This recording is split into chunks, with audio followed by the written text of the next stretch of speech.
اب آپ کی مرضی، آپ باطل کے پیچھے چلتے ہیں، باطل کی تباہ کرتے ہیں، لوگوں کے جو صرف فتوے لگا رہے ہیں، گالیاں دے رہے ہیں، بکواسات کر رہے ہیں، یا پھر آپ اپنی تحقیق کرتے ہیں، اللہ کا سورہ احمد عیسیٰ کے پیچھے چلتے ہیں، جو کہ جس نے آ کر اسات کا سارا علم دے دیا۔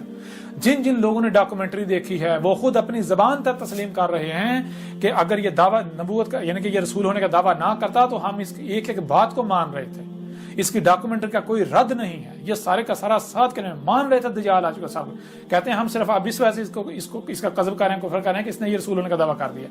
وہ کل کے اندھو، جب میں اللہ کا رسول ہوں تو کیا میں تمہاری خواہشات کی اتباع کروں گا؟ تمہاری خواہش یہ ہے کہ دروازہ بند تو کوئی نہیں آئے گا تو میں بھی چپ کر کے بیٹھا رہوں؟ اللہ تمہاری خواہشات کی اتباع ہے؟ اللہ کرے گا؟ اللہ تمہارا محتاج ہے؟ اللہ تمہارا پابند ہے؟ تم کیا مان کر اللہ پر احسان کر رہے ہو؟ نہ کرو۔ اگر تم یہ الٹا اللہ تمہارے اوپر احسان کر رہا ہے، احسان عظیم کر رہا ہے، مانو گے تمہارا اپنا فائدہ، نہیں مانو گے تمہارا اپنا نقصان ہے، نہیں مانتے تو نہ مانو، موج کرو۔ ھذا صراط مستقیم، یہ ہے صراط مستقیم، یہ جو میں نے کھول کر واضح کر دی، دنیا کی کوئی طاقت باطل ثابت نہیں کر سکتی۔